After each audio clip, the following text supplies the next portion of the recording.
안녕하세요. 뇌과학 박사 장동선입니다. 저는 독일 막스 플랑크 바이오사이버네틱스 연구소에서 사회인지신경과학, Social Cognitive Neuroscience를 전공하고 한국에 와서는 현대자동차그룹에서 미래기술 전략팀장까지 하면서 늘 관심을 가지던 주제는 인간의 뇌와 미래기술이 어떻게 함께 작용해 세상을 바꾸게 될 것인가, 이 영역에 관심이 많았습니다. 지금 현재는 과학 커뮤니케이터로 활동하고 있으면서 장동선의 궁금하네라고 하는 유튜브를 통해서도 뇌과학 지식을 알리고 있고, 앞으로 오게 될 거대한 변화들을 인간과 AI가 어떻게 공존하면서 잘 해결해 나갈 수 있을지를 연구하고 있습니다. 우리가 기술을 단순히 도구로 사용하기보다는 이제는 AI를 정말 인간처럼 여기면서 감정적으로도 의존하기 시작했다라고 하는 종류의 변화들이 관측되고 있습니다. 흥미로운 게 처음 챗GPT가 출시되고 나서는 가장 많이 물어봤던 게 뭐 좀 찾아줘.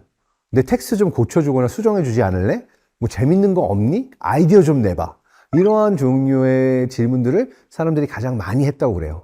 근데 2024년에서 2025년 사이에 1년 동안 사람들이 가장 많이 했던 질문이 무엇인가를 살펴봤더니 치유와 동반자 관련된 질문이었다는 거예요. 무슨 얘기냐면 예전에는 술 마시고 적적하고 누구랑 얘기하고 싶으면 좋아하는 사람한테 전화를 하거나 친구한테 전화를 했는데 이제는 AI에게 물어보는 거죠. AI랑 감정적인 교류도 하고 마음속 이야기를 털어놓고 이러한 것들이 굉장히 많이 늘었다라는 걸 볼 수가 있고, 나 정신적으로 좀 괜찮나? 나 불안장애 아니야? 건강과 관련되어 있는 치료 관련된 질문을 가장 많이 했다고 합니다. 두 번째는 내 인생을 내가 어떻게 정리하면 좀 나아질까? Organize my life. 이런 질문을 했고, 세 번째로 이제 새롭게 들어온 카테고리의 질문이 나 인생이 허무해. 목적이 없어. 의미가 없어.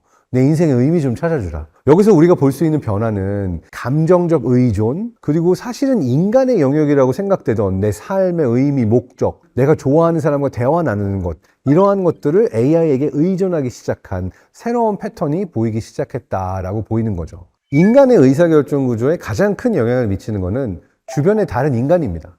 그러니까 내가 돈을 많이 버는지 적게 버는지 내가 어떤 사람인지는 나 혼자 있을 때 알 수 있는 것이 아니라 주변의 사람들과 비교해서 알 수 있게 되는 거죠. 그런데 AI가 나오게 되면서 사람들이 약간 다른 형태의 의사결정을 하기 시작했어요. 그러니까 일종의 정답을 구하기 시작한 건데 이 정답을 AI가 줄 수 있다라고 믿기 시작한 거죠. 전반적인 트렌드가 그렇습니다. 진단을 받으러 갈 때도 AI에게 체크를 해보면서 의사가 이런 진단을 내렸는데 챗GPT는 어떻게 생각하니? 물어보는 사람들이 많이 생겨나기 시작했어요.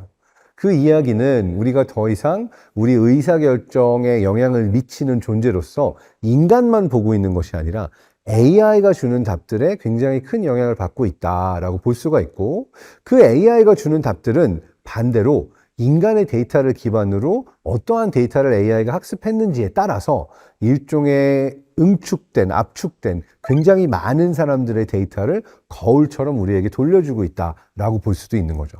저는 아마도 우리가 AI에게 여러 가지를 위임하기 시작할 때 가장 먼저 위임하기 시작하는 카테고리가 결국은 금융에 대한 결정이 아닐까 생각해요. 그러니까 누구나 돈을 많이 벌고 싶고 투자를 잘하고 싶잖아요. 근데 인간의 경우에는 우리가 소화할 수 있는 데이터의 양, 우리가 알 수 있는 것들이 제한적이에요. 근데 인공지능 프로그램에게 모든 데이터를 학습하게 하고 지금 현 시점에서 내가 어떠한 판단을 해야 가장 수익률이 높아질까라고 위임하는 순간 나의 수익률이 좋아질 겁니다. 사실은 이러한 트렌드는 이미 시작된 게 AI가 2026년부터는 AI 에이전트의 시대에 들어간다라고 얘기를 많이 하고 있죠. 그러니까 AI 에이전트는 무엇을 하냐? 사실은 이미 2025년 여름에 출시는 됐습니다. AI가 내가 시키는 일을 하는 게 아니라 내 컴퓨터와 내 데이터 전체를 위임해서 내 이메일함, 내 휴대폰 사진들, 그리고 내가 검색했던 모든 자료, 데이터, 앱, 심지어 어디에 포인트가 있고 마일리지가 있고 내 계좌에 돈이 얼마나 있는지, 내가 주로 쓰고 사는 서비스가 뭔지 다 맡기면 알아서 컴퓨터 폴더를 정리하고 이거를 포인트로 사는 게 나은지 어느 카드로 사는 게 좋은지 이러한 선택들을 AI가 다 해주면서 사실은 알아서 비서처럼 내 컴퓨터를 사용해서 물건도 사고 주문도 하고 집으로 배달까지 해주는 이러한 형태로 서비스가 바뀌기 시작했어요. 이러한 것이 이제 AI 에이전트가 우리에게 줄 서비스인데, 그러면 우리가 생각해 볼 수 있는 거는 당장 2026년부터 결제를 하는 주체는 더 이상 인간이 아니라 AI 에이전트가 되게 될 가능성이 큽니다. 근데 AI 에이전트는 현금 화폐로 지불을 할 수 없어요. 사실은 우리의 통장 계좌를 다 그냥 맡기는 것도 좀 찜찜합니다. 그러다 보니까 프로그래머블 머니, 화폐고 실제로 우리가 쓰는 원화나 달러와의 연동이 되어 있지만 AI가 컴퓨팅하기 가장 좋은 종류의 화폐를 사용해서 결제를 하게 될 가능성이 큰데, 이게 바로 요즘 많이 나오는 스테이블 코인입니다. AI 기술이 활용되는 AI 금융 영역의 새로운 혁신과 더불어서 훨씬 많은 블록체인 암호화폐와 연동되어 있는 종류의 서비스를 AI 에이전트가 사용하도록 되는 그런 혁신들을 많이 보게 될 거라고 예측합니다. AI가 우리에게 영향을 미칠 다른 영역들, 그러니까 우리가 기존의 금융이라고 생각하지 않았던 영역에서조차 이러한 것들이 금융과 연결이 되는 그러한 패턴을 우리가 많이 보게 될 텐데요. 몇 가지 예를 들어드리면, 모 자동차 보험 회사의 경우에는 내가 바로 전달에 얼마나 나이스하게 잘 교통신호 지키면서 과속 안 하면서 운전했는가에 따라서 그 다음 달에 자동차 보험료가 유동적으로 바뀌는 서비스를 출시했죠. 이미 많은 보험회사가 이러한 것들을 적용하고 있습니다. 이러한 현상이 군데군데 조금씩 이미 나타나고 있습니다. 만복에 탑재한 앱들 많고요. 더 건강하다라는 걸 인증하게 되면은 뭐 세금을 아껴주거나 포인트를 더 주거나 하는 종류의 서비스들이 나오고 있어서, 사실 이 여러 서비스들이 AI 에이전트의 세상에 묶이게 되면 금융이라고 하는 영역 안에 굉장히 많은 다른 영역들이 같이 들어오게 될 겁니다. 우리가 어떠한 금융, 투자에서 선택을 하는 데 있어서 가장 강력하게 작용하는 효과 중에 하나가 손실 회피 효과예요. 내가 가진 무언가를 잃는 것에 대해서 뇌는 굉장히 민감하게 반응을 합니다.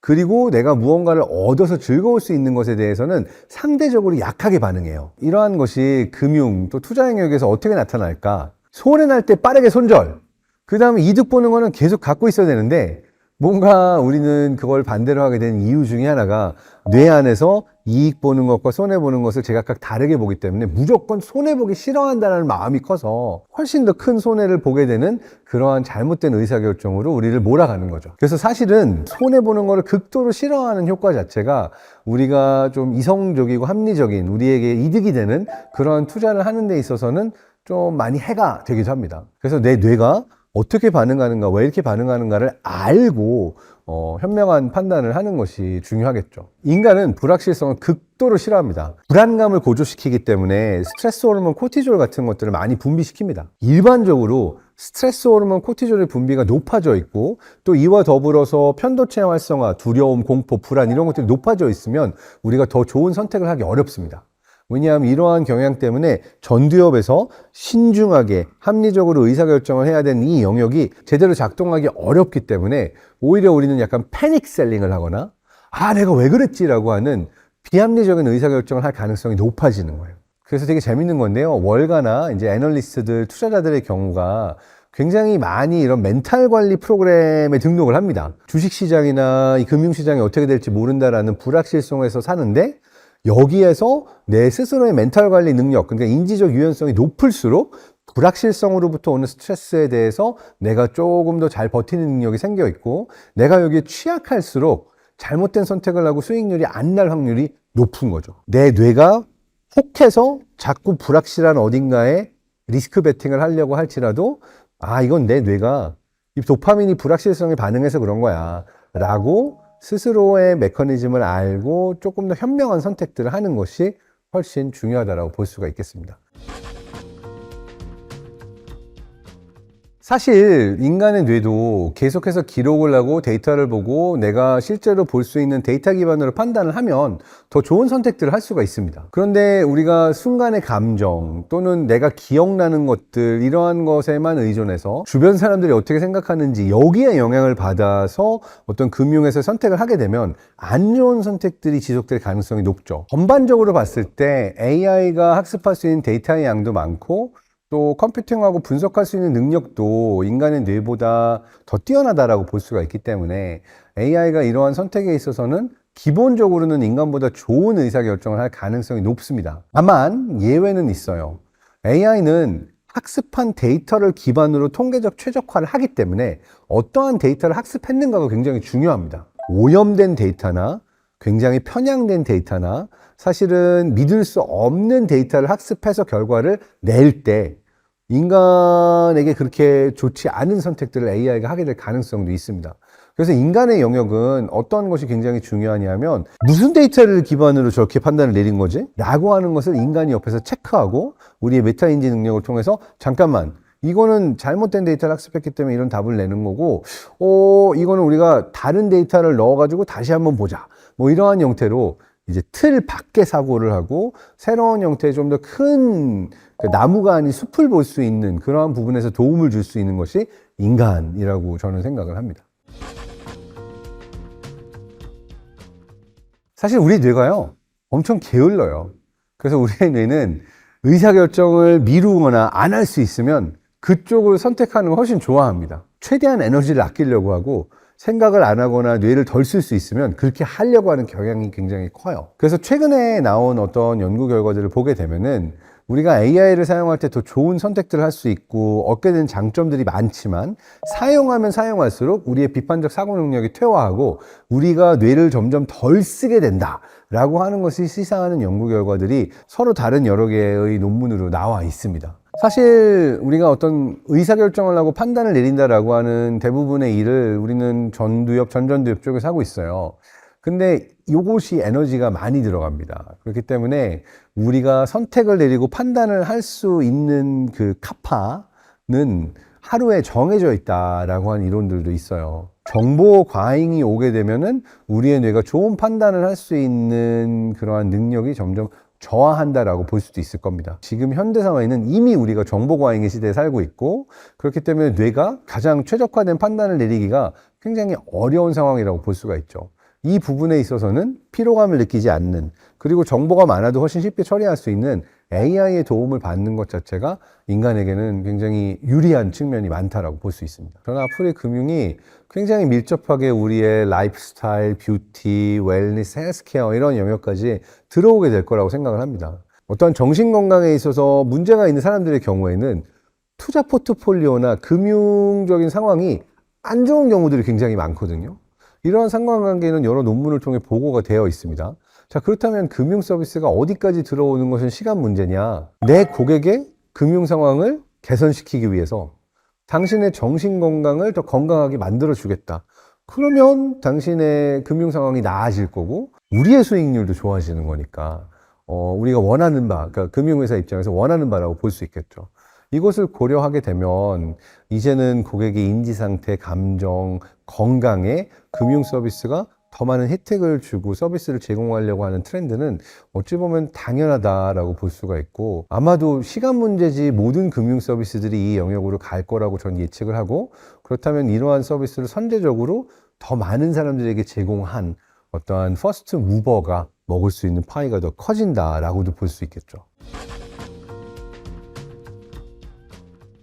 사실은 누군가가 나의 아이덴티티를 사기치거나 도용하거나 사칭하거나 해서 내가 가지고 있는 어떠한 금융 자산에 손해가 나지 않도록 하는 뭐 이러한 부분들도 굉장히 중요해진다라고 할 수가 있겠죠. 그렇기 때문에 앞으로 되게 중요해지는 건 무엇이 진짜인가 가짜인가, 내가 인간인가 AI인가 증명하는 종류의 인간 증명 기술입니다. 솔루션은 저마다 제각각 다를 거예요. 금융, 블록체인, 사이버 시큐리티, 생체 보안, 유전공학, 뇌과학 이러한 영역들이 생각보다 서로 다른 영역이 아니라 내가 나를 증명하는 데 있어서 내 뇌 안의 생각의 패턴, 뉴럴 핑거프린트가 중요해지고 또 나의 DNA를 통해서 내가 진짜 장동선이라는 거를 인증할 수 있게 되고 이러한 다양한 종류의 메커니즘을 통해서 총체적으로 나라는 존재를 증명하는 기술들이 점점 중요해질 거예요. 그리고 뭐가 진짜로 의미 있는 거지? 그리고 누가 인간이지? 인간에게는 뭐가 필요하지? 같은 되게 철학적이라고 여겨질 수 있는 본질적인 질문들이 기술적으로 답이 될 수 있어야 하는 그리고 이러한 것들의 솔루션을 제공할 수 있는 쪽이 엄청난 기회를 가져가는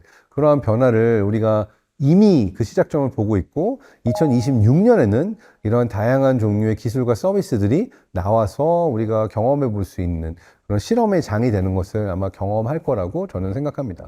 앞으로의 세상, 2026년부터 AI가 총체적으로 우리 삶에 들어오게 되는 세상에서 가장 중요해지는 파트는 인간이 AI 기술을 어떻게 다룰 것인가, 우리가 AI의 주인이 될 것인가, 아니면 AI 기술의 선택을 받고 분류되고 AI의 지배를 받는 존재가 될 것인가 라고 하는 보다 본질적인 질문이라고도 할 수가 있습니다. 내가 주도적으로 이걸 이렇게 써보겠어. 그리고 이게 나에게 이런 도움을 줄 수 있겠군. 이라고 인간이 스스로 판단하고 선택하는 많은 논의를 통해서 나의 능력을 넓혀가기 위한 노력을 하지 않는다면 우리는 굉장히 의존적이 되고 게을러지고 모든 것들을 AI에게 맡기면서 인간의 어떠한 본질적인 부분들을 퇴색시켜 나가는 그런 미래가 될 수 있는 위험도 존재합니다. 2026년에 가장 중요해지는 것은 인간이 어떻게 주도적으로 스스로 AI를 사용하는가, 이것이지 않을까 생각이 되고요. 기술적으로는 로봇이나 스마트 글래스처럼 AI가 물리적인 세상을 이해할 수 있도록 해주는 그런 변화들이 더 많이 일어나게 될 겁니다.